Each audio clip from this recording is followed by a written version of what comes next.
وأدعو معالي السيد هاكان فيدان وزير خارجية تركيا لإلقاء كلمته، فليتفضل.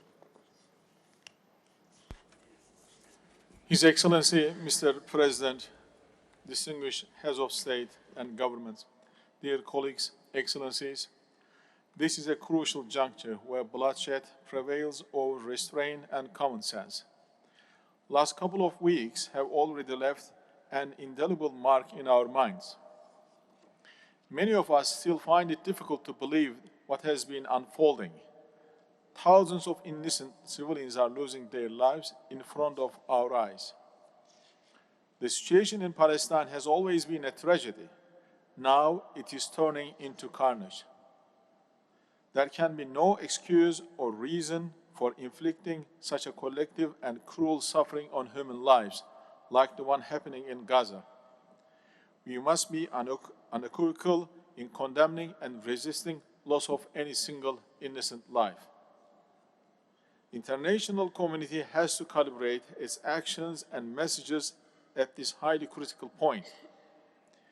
Israel should be urged that the temporary so-called victories did not bring long-term security in the course of history. It will not bring this time too.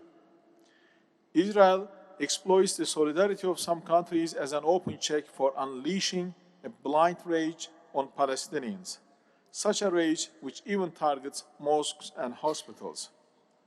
On the other hand, I would like to remind that unconditional military aid to Israel or coercing regional countries to unrealistic and unsustainable plans serve nothing but deepening occupation.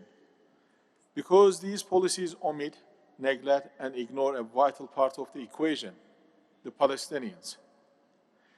Insistence on such errors are in fact another sign that the current international order cannot produce solution to core problems. What this order produces is only erosion of universal values and distortion of facts on the ground. Up until now, Israel took advantage of this systemic failure. Israel distorts the sanctity of Masjid al-Aqsa and the status quo of the Muslim and Christian holy sites in Jerusalem, but brands it as religious tolerance. Israel grabs the lands, homes, and livelihoods of Palestinians in East Jerusalem and West Bank, but brands it as civilian settlements. Israel imprisons 2 million people in Gaza's narrow strip, unfit for decent human life, but calls it as a protection against terrorism.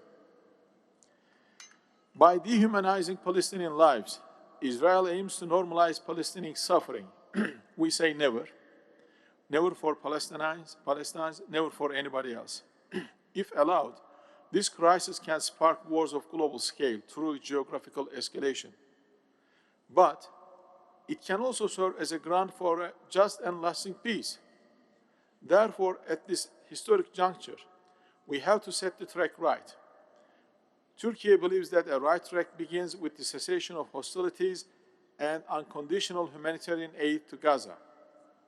Simultaneously, we have to revitalize every effort to return to a peace process based on a two-state solution.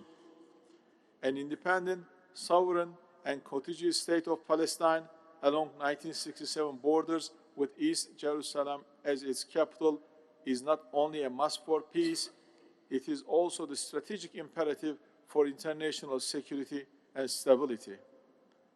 I am sure we all agree on this. However, it is not enough. We have to go beyond agreeing and start implementing this vision. Furthermore, there should be a guarantee mechanism for monitoring, verifying, when needed, enforcing obligations of the parties in a just peace. Turkey remains ready to further develop this concept and share the responsibility for creating a dignified, just, and secure future for all. Our heartfelt gratitude goes to Egypt for this much timely gathering. Thank you very much.